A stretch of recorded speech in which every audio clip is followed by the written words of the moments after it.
you get a free kitten with every haircut. If you have a tooth pulled, you get a free puppy. Well, let's get the offices of J.C. Enterprises open for business. Any patients waiting, receptionist? No, ma'am, doctor, just Jethro. Come on in, boy. You can see how your Uncle Jed and me has fixed up this office. Ellie, honey, why don't you slip on your sandwich sign, walk around the block a few times, chum up some customers? Oh, yes, sir, Pop. The peasants had done took over the palace. This was the throne room of the Crown Prince's show business. From this window, I could look out over my empire. Mr. Drysdale said that you didn't need it, and he talked Jed and me into taking it over. Uh-huh. You done killed a dream. The sweet smell of success is gone. I wouldn't say that, boy. We'd likely do real good. Yeah, I'm gonna fetch back a whole bunch of customers. Smile pretty, Ellie. I will. Any business that Ellie fetches us will be gravy. We done got a 65 steady customers. Where'd you get them? Mr. Drysdale. He's sending us every one of his bank employees. Granny, I think you can take credit for that. It's a job you done on Mr. Drysdale's teeth that sold him. Oh, any first-rate dentist would have spotted right off that his front teeth was nothing but shells. Shells? I lifted off 6 of them. Left nothing but little nubs. Yeah, Mr. Drysdale looked like a garfish when he left him. 6 teeth had to be recapped at $150 a cap. Why did you let Granny pull them off? She had me cramped in that antique dentist chair. I think you promised to send your 65 bank employees to Granny for treatment. Now, look, we've got to get the Clampetts off that 5th floor. You go up there and tell them the building's been condemned. Just for a change, why don't we stick to the truth? If the city finds out what's going on up there, it'll be the truth. They're running a combination pet shop, shoe shop, maternity ward, dental clinic, operating room. You can get anything from a haircut to a heart transplant. And all without a license. Chief, every single woe that besets you is directly attributable to your love of money. What do you mean? You rented that floor to the Clampetts for one reason, to collect money. You're greedy, grasping, penurious, avaricious, and that's why you're in trouble. Yes, like they say. Nice guys finish last. For once in your life, why don't you do the decent, honorable, honest thing? Like what? Like go to the 5th floor and tell Mr. Clampett the truth that you made a mistake. That Jed Clampett Enterprises has no future, and that he and his family should vacate the building and move back home. Yes, you're right. I guess it is the only decent thing to do. You'll feel better for it. I feel better already. Cast off the shackles of greed. I'm a free man. The cleansed of your sickness. I'm well. Let's celebrate by burning this. What is? Mr. Clampett's check for the first month's rent. $5,000. 5,000? Steady, Chief. Even though Mr. Clampett is a man worth $80 million, he's still a simple, naive soul, and he trusts you implicitly. Burn it. Bless you. I'm raising his rent to $7,500. My first duty is to the stockholders of this bank. But you own all the stock. That's right. To thine own self be true. Come in. Mr. Drysdale? Yes. I'm Melvin Drysdale. And who are you? My name is Armstrong. I'm the building inspector. The building inspector? Yes, I'd like to ask what kind of business is being conducted on the 5th floor. Why? Well, there's a beautiful blonde walking around the block with a sign that says, "Follow me to the 5th floor of the Commerce Bank building." Renee. Who? Oh, yes. Well, that is a very interesting story. Miss Hathaway, would you like to tell Mr. Armstrong about that? No. It is kind of sad. You see, that entire 5th floor used to be occupied by a young talent agent. And then a terrible tragedy occurred. Right? Right. He couldn't pay his rent. He did fall on evil times. Too bad. A brilliant young fellow, but misfortune plagued him. And finally, it was too much for his proud, sensitive nature. He jumped. That's when we closed off the 5th floor. You closed it. It's haunted. Well, then why is that young lady walking around with a sign? Well, That is the really sad part of the story. You see, this girl was on the verge of stardom. And when that brilliant young agent jumped, it sort of unhinged her mind. Oh, Chief. No. I know it's a sad story. It's pitiful. Well, if you're going to cry, you go into your own office. Now, where was I? That young lady wandering the streets with the sign. Oh, yes. Looking for her agent. Tragic. She can't accept the fact that he's gone. Well, who was this young agent? Jethro Bodine. They called him Mr. Show Business, the boy genius of Hollywood. Funny, I didn't read about him jumping. Well, the industry hushed it up. He was such a revered figure. Well, what's on the 5th floor now? Nothing but ghosts, memories. Now and then, some of Jethro's old clients, who, like poor Ellie, refuse to believe that he's gone. When do you plan to reopen the floor? I may never reopen it. I may seal it off as a shrine to the memory of that wonderful young man. That won't violate the building code, will it? No, I don't think so, but won't you be losing a lot of rent? Oh, only money. A man must do what his heart dictates. I'm sorry to hear about this. I hope you'll get that young girl off the street. Immediately.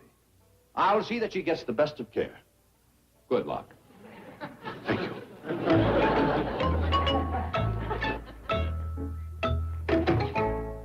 Well, Chief, you've really woven a tangled web now. But it worked. Now you get Ellie off the street and tell Mr. Clappett I've raised his rent. No, sir, I refuse to become involved. All right, come along. Where are we going? As an employee, you're entitled to free medical benefits. We'll start by having Granny fix your teeth. I'll cooperate. That's better. Now get busy.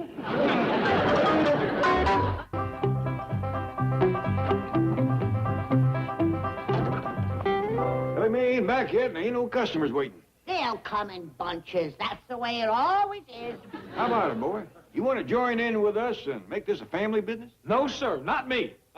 You could learn some mighty useful trades, like hair cutting, cheese pulling, doctoring. Wood carving, harness mending, shoe cobbling.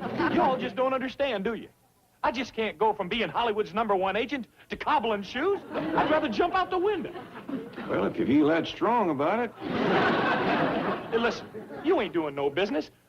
I tell you what, you let me turn this place back into my worldwide talent agency, and I'll put you in movies. What do you think, Granny? No, Jed, it's tempting. But the world needs a good doctor more than it does another sex symbol. Granny's right about the world needing doctors, boy. Why don't you stay and study with her? I'll learn your brain surgery. I just ain't getting through to you, am I? I got show business in my blood. I done been sprinkled with stardust. I got destiny to fulfill. Where do you aim to fulfill it? Yeah, you couldn't pay your rent here. Well, hey, how about I have my talent agency up at the mansion? That's all right with me. It'll be good to have somebody keeping an eye on the place. Then it's a deal.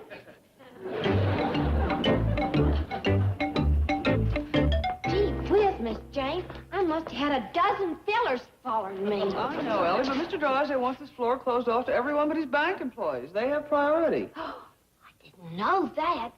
I'm awful sorry. I'll keep in touch with you. Do that, boy. Hi, Miss Jane. Jethro. See you later, Ellie. Well, where you going? I'm moving my worldwide talent agency up to the mansion. Jethro, judging from your record so far, perhaps you weren't meant to be an agent. Are you kidding? It's my destiny. I'm a natural-born star maker. Didn't I discover Julie Andrews? You? That's right. Working in a car wash. Julie Andrews? Right, Julie?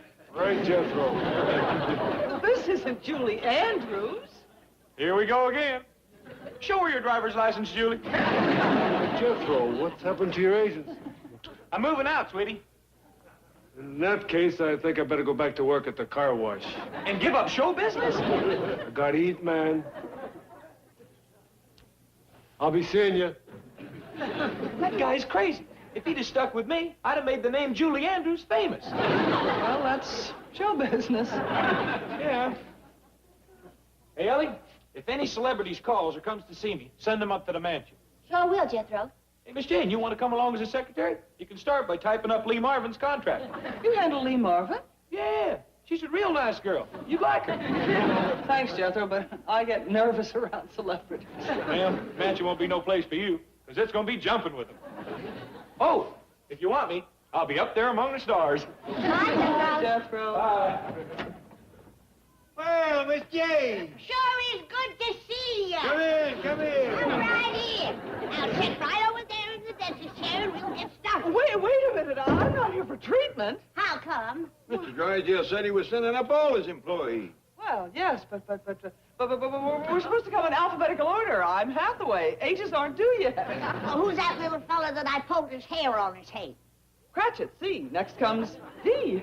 Drysdale. Good. We's ready for him. Jed whittled him a brand new upper plate. Take a look at this, Miss Jane. I made the gums out of redwood. That way the termites won't get into him. And the teeth is hard maple.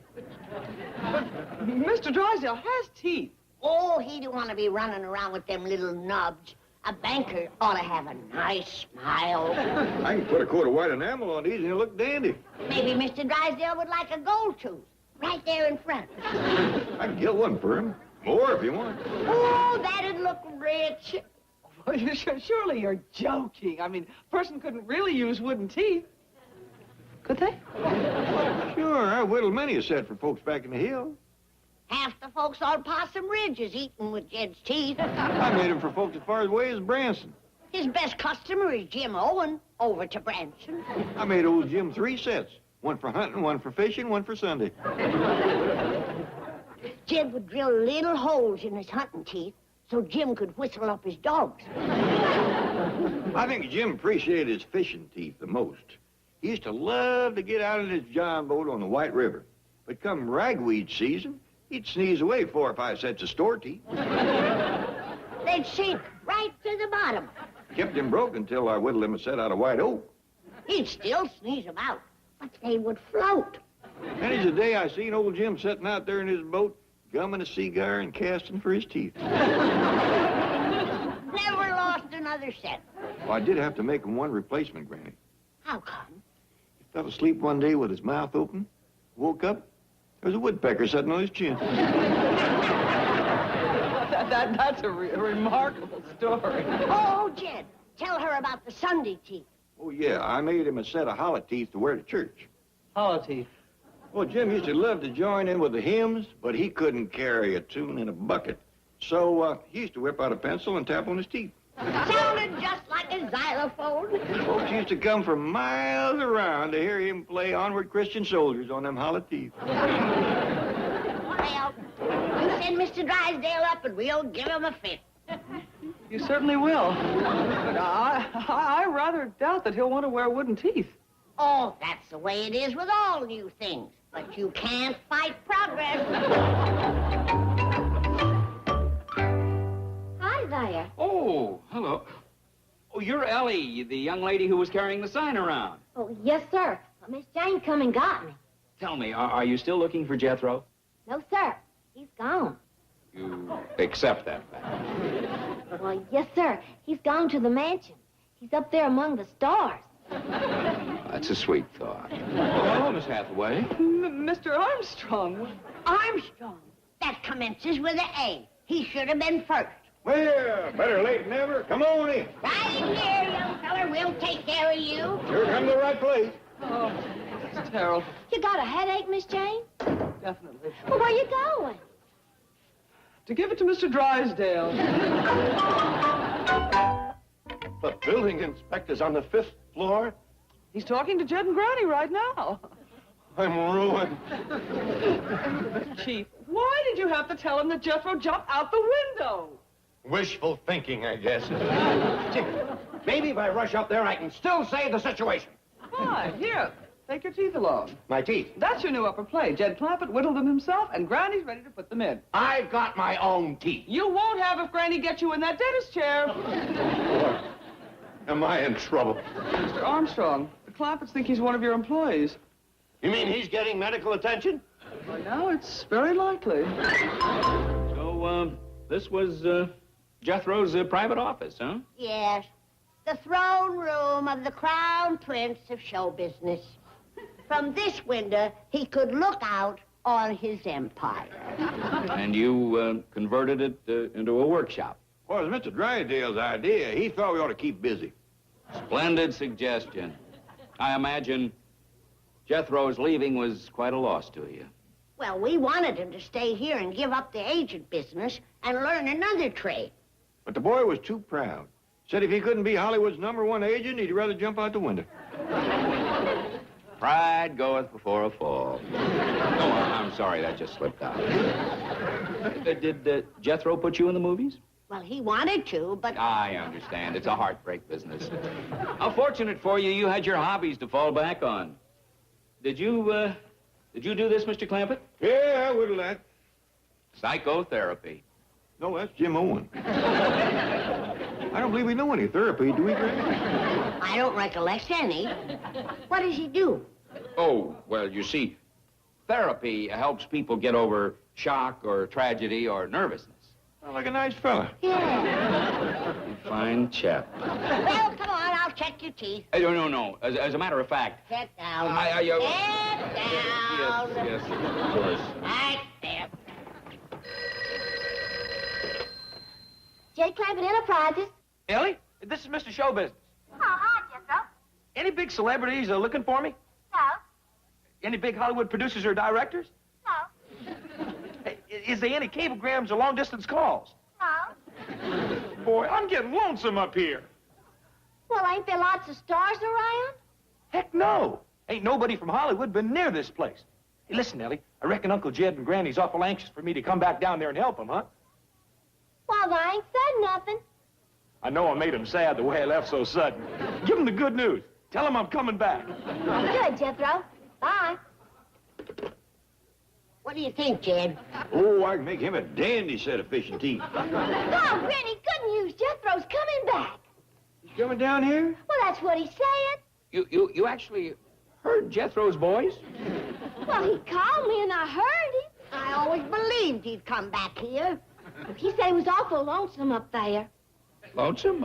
Up there among the stars? Well, he said there wasn't nobody from Hollywood there at all. Do you people really believe that Jethro is coming back? Sure. Not as an agent, maybe, but... I hope he comes back as a brain surgeon. That would be helpful. I have to be running along. Well, don't you want to stay and meet Jethro? No. I don't think I'd better. I've got to see Mr. Drysdale. Well, tell him he can start sending in the bees. Do you have hives? Only doing the strawberry season. Yeah, well, goodbye.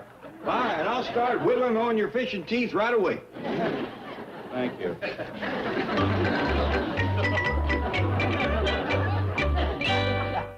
Here's a little town in the mountains of Mexico where they'll never find me. This won't work. Yeah, you're right. Get me on a plane to Argentina. Chief, listen to me. Mr. Drysdale. Now, just a minute, Mr. Armstrong. The whole idea was Miss Hathaway's. I am innocent. Congratulations, Miss Hathaway. That program for rehabilitation that you're conducting on the 5th floor is one of the most inspiring humanitarian projects I've ever witnessed. Oh, that!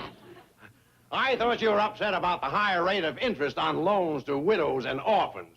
That was her idea. She does all the rotten things. The project on the 5th floor was mine. Well, whoever is responsible for it, it's great. That occupational therapy program is working wonders. Their minds are still a little unstable, but their manual dexterity is fabulous. Why, do you know that Mr. Clampett carves false teeth out of wood? Do I know it? It was my idea. Look at this upper plate he just carved for me. But you have beautiful teeth. Oh, that's beside the point. To help those poor tortured souls, I'm going to have Granny pull every tooth and fit me with ease.